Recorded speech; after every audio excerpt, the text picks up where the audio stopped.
Hey, Bolo Buddies, thanks for watching. Okay, we have a featured seller, and they are from my Facebook group, and they are an eBay seller, and I think there's like 23 or 24 Bolos up here. There's quite a few. If you look at the top of the screen, you can see each tab. So I'm going to kind of go through these with you guys, let you know what the eBay seller bought it for, where they got it, and what they sold it for. And this is a great way to learn items to be on the lookout for, called BOLOs, if you're not familiar with that term. Also, I have a Facebook group. If you're not in it, please join below. I've got the link. If you want to be featured like this seller, down below, I'm going to post a link to my YouTube video that tells you how to be featured. It's a great way to get exposure to your store. And it also helps teach others. So that is the whole goal, is to learn what we can buy low and sell high. If you like this video, click like. Please feel free to comment. Comments are encouraged. I love comments. Feedback is also great. I am a newer channel, so getting ready to be 1 month here shortly. This month, my first video was December 27th, so I guess it has been 1 month. So I am still learning how to do YouTube. So never a plan of mine. I'm just kind of winging it and having fun and learning as I go. The featured sellers are fantastic because they are teaching me, and I'm doing the video, which is teaching everyone. So it's great. It's great and it's fun. So subscribe below, click the alerts button. That'll alert you when I post new videos. And we are going to go ahead and get started. Let's start. All right, our first BOLO here is this Disney World. It's a train playset accessory. This is what the box looks like. Pretty cool. So they bought this at a thrift store for $10. And they sold it, well, they sold it for $199.99. So very, very fantastic find. Okay, this is a Star Wars playset. And they bought a lot of Star Wars toys at a garage sale. It ended up being $20 that they paid for it. So $20 seems like it's kind of high, but if you look at what they sold it for, it's a very, very good find. All right, so this Spider-Man comic, he actually found this in a barn and he got it for $4. He said it sold within a few minutes of listing and it sold for $150. So fantastic find there. All right, this rabbit plate, he got online estate auction. He paid $20 for it. No, I'm sorry. He paid $60 for it and he sold it for $120. So definitely it would have been a better BOLO if he would have got it cheaper, but $60 turning into a best offer of $120 he still almost doubled his money. You got to take out fees and stuff. So not quite doubling his money, but still a really good profit. But if you can find this item for less, it's going to be even better. And this is what the little branding looks like on the back. Okay, so this is a Jaguar shift knob. And I feel like he could have sold this one higher. I thought he said that it had really good comparables, but he bought it for $5 and he took a best offer of $30. And he got this at an online auction also. All right, so the next one is this punching bag, which is super cool. Kind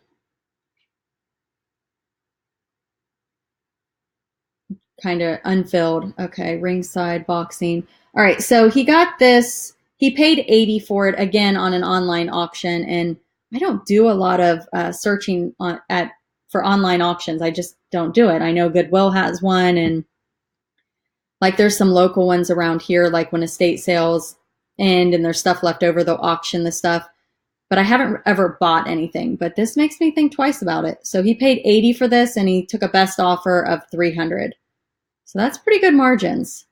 I just hate to pay $80 for anything, so I'm very cheap. All right. This is a Orvis bamboo fly rod. And he got this at an estate sale. It was like a leftover item that didn't sell, so he only paid $1 for it.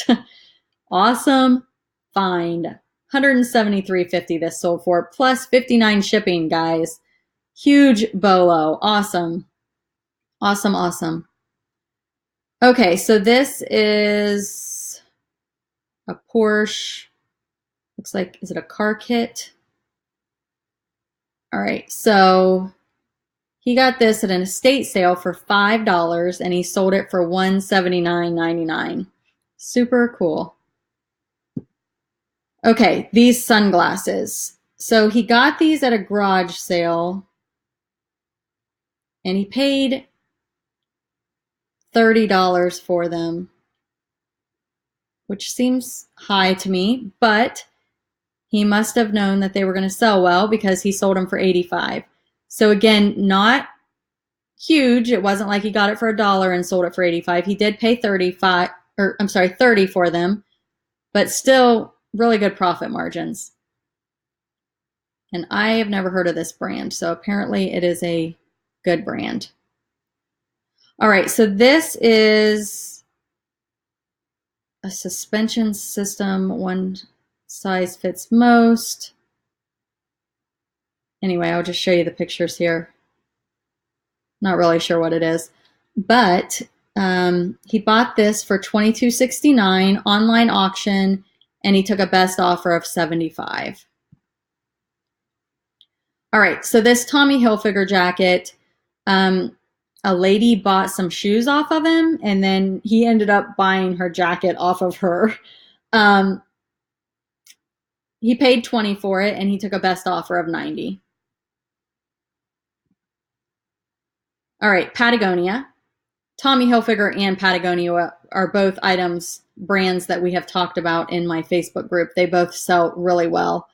He bought this vest for $8 at a garage sale, and he took a best offer of $75. All right, so this is a watch company. It's a book. It's vintage. And he bought a box of books off Craigslist, and he paid $500 for it. It was an Amazon seller that was downsizing, and he said he probably had $1 in this book when it was all said and done, and he sold it for $29.99. So Craigslist is another resource that I hardly ever look at anymore. I feel like I definitely don't list on there hardly ever, because I feel like I list something and I get like 25 emails that are spam. They want to mail me a check and have somebody pick it up, and then I have to, I don't know, the scam where you write them a check or something. I don't know. They want to overpay you. So silly. Okay. This paint box set was never used. It's vintage. He got this for $25 at an estate sale, and he took a best offer of $30. So pretty neat bolo. 25 cents, can't beat that. This was the same estate sale. He did pay a little more for this one. It was $1. And he sold this for $59.99. So here you can see what it is. Pretty cool bolo. I'm not sure if they're still, they work or not because they're so old, but because it's ink, but maybe it is. Who knows? Maybe somebody just wants the box. Okay, so this is it's headgear for wrestling, and he got this at an online auction. He paid $5 for it and sold it for $45. He took a best offer. Okay, these cowboy boots. Black lizard, pointed toe, size 10.5. Look to be in really good condition. He picked these up at a thrift store for $7.50, and he sold them for $59.99. And this seller does pretty good with cowboy boots. I was looking at their solds. All right, so this is a steel truck from the 1940s, 1950s, and they got this at a garage sale for $10, and they took a best offer of $65. Another pair of cowboy boots, snake skin. They got these online auction. They did pay a little more for these, $22.50, but they sold them for 90, so they obviously knew that they were going to make some money. And these are very cool. 9.5, so that is a smaller size. I bet they would have gone for more if they were a bigger size, but still super cool find. All right, so here is another comic book, and he bought out a private collection. He said he probably has $5 in this, and it sold for $89.99. So another really cool BOLO. My husband has like a stack of comic books that we haven't looked through, so I'm hoping maybe he has a treasure. All right, so this is a vintage Columbia ski jacket. You'll find when things are spelled out that they will put spell out in the title. That's a common keyword that you can put in the title, especially like Tommy Hilfiger's another one. If it's spelled out, put that in the title. People will search that. Thrift store, he paid $30 for it, and he sold it best offer for $80. All right, so we have this military shirt. This was an estate sale also. He has about 80 cents in this, and he sold it for $40. So that is a fantastic profit margin. All right, and this plush dog, he picked up at an estate sale for $3, and he sold it for $49.99. Now, it did have free shipping, and it is a larger stuffed animal. He said he stuffed it in like a mattress, or not a mattress, what do you call it? A bedspread thing. So to kind of squish it down. Guess you could have used a plastic bag too. But anyhow, those are his BOLOs. So let's go in and let's look at his store. So we're going to go highest first because I like to do that. So it looks like he's got a comic book, another tin toy, some more boots. This guy likes boots and he sells them really well. Here's another boxing training bag. So yeah, pretty cool stuff here. More sunglasses. So definitely go in and check out this seller's actives. This is his Silent Crow 117. And then also, if you want to see the items that I talked about, click sold. And then you can go in and click on the listing. You can go in and look at photos. You can look at descriptions. That is the best way to learn, especially on clothing items. If you want to see labels or brands, logos, different things like that, it's a great way to look. Make sure you use the zoom button, zoom in, and really, really do your research, guys. And again, always research an item before you buy it, especially if it's going to cost you some money. If it's cheap and you want to take your chances, I do that all the time. But it's your call. You definitely search solds, though, guys. Don't see this and think your item's going to sell for the same amount. Could sell for more. It could sell for less. BOLOs are changing all the time. Again, subscribe to my channel and check back. I am posting videos daily. Have a great day.